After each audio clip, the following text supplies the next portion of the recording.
Good morning. প্রত্যেক সপ্তাহের মতন এই সপ্তাহেতেও পনিরের তরকারি করবো, কারণ ছেলে পোস্ত খায় কিন্তু পনির ভীষণ ভালো খায়, সেই জন্যে অনেকটা পনির নিয়ে এসেছে। এগুলো কিউব করে নেব।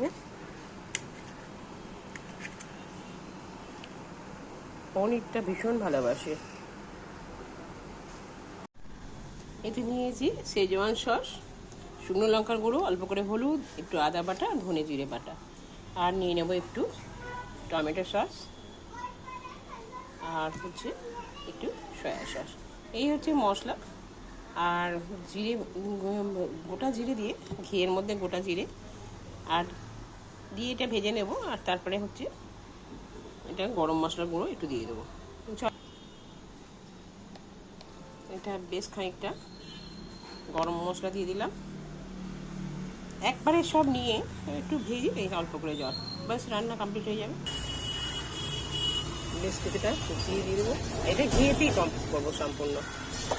আর দিয়ে দিয়েছি জিরে, দিয়ে দেবো কিছুটা আলু দিয়ে দিচ্ছি।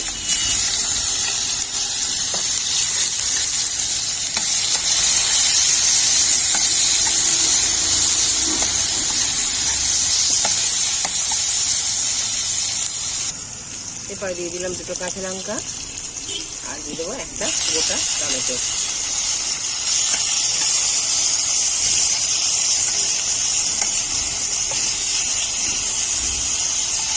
আমাদের আলুগুলো ভাজা হয়ে গেছে।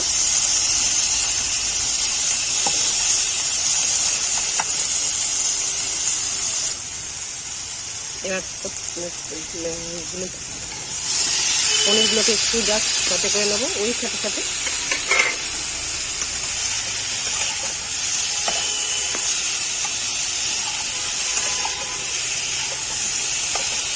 অনেকে সতে করে না, কিন্তু আমি এখানে একটু সতে করে নিলাম।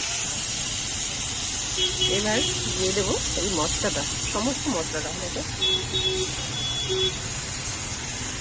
এতে কি হয় দুর্দান্ত। এতে নুন মিষ্টি সব দিয়ে দিয়েছি।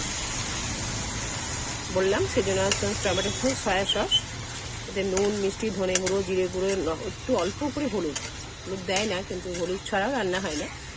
আর হয়েছে একটু লঙ্কার গুঁড়ো, কাশ্মীরি লঙ্কার গুঁড়ো, আর গরম মশলার গুঁড়ো। ব্যাস এটা হয়ে যাওয়ার পরেতে একটু ভাজা মাখন হলে জল ঢেলে দেবো। আর কিছু লাগে না। যেহেতু একটা নিজের সুস্বাদু জিনিস, মানে নুন মিষ্টি থাকে না, কিন্তু খুব প্রোটিন, সেই জন্য এতে বেশি মশলা লাগে না। ব্যাস এবার জল ঢেলে দিলাম। দেখো তো কীরকম দেখতে লাগছে, দেখতে খুব সুন্দর লাগছে না? ব্যাস আমার পনিরের তরকারি রেডি। মনে হয় খেতেও খুব সুন্দর হবে। যদি ভিডিওটা ভালো লেগে থাকে তো প্লিজ লাইক করো, শেয়ার করো, আর অবশ্যই আমার নতুন বন্ধুরা সাবস্ক্রাইব করো। আবার দেখা হবে অন্য কোনো ভিডিও নিয়ে। ততক্ষণের জন্য টাটা। আজকে কি রান্না হয়েছে দেখো। এই হচ্ছে পনির কারি, এই হচ্ছে পোস্ত,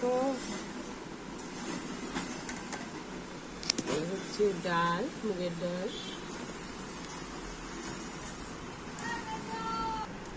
হচ্ছে ঢেঁড়সের ঝাল, উচ্ছে ভাজা। খাবার বেড়ে নিচ্ছি সকলের জন্য। চলো, কি করছিল তার মধ্যে গিয়ে করেছি। চলো, পনিরের তরকারি ভালো আছে, ফার্স্টে পনির তরকারি। চলো, উচ্ছে ভাজা, পনির তরকারি।